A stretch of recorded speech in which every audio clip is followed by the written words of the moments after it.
I think to look better on a resume, um, I'd like to, especially nowadays, I'd like to see something different. So a lot of students start sounding the same, maybe because of AI. So really tailoring that to make you sound different. So each candidate, of course, is going to have similar experience.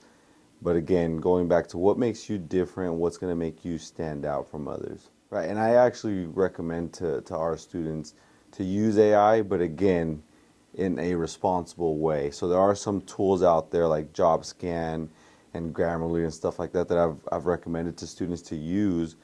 But again, it's to help, not to completely make it for you.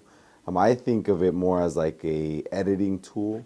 So you do the hard work, put everything out there on your resume, and then double checking with AI to make sure, again, you stand out in some capacity. And as an English major myself, I think proofreading is one of the most important things you can do. If you're turning in, especially in this day and age, things that are not properly formatted or grammar or correct with grammar and writing, then I think there's a big problem. That's going to say more about the person than anything else. So again, going back to the AI, I would say getting it proofread at the very least is going to be important.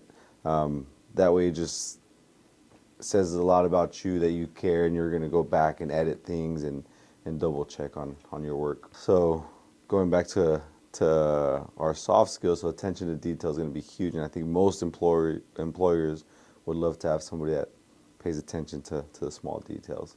I just think this is a good opportunity to showcase your best self.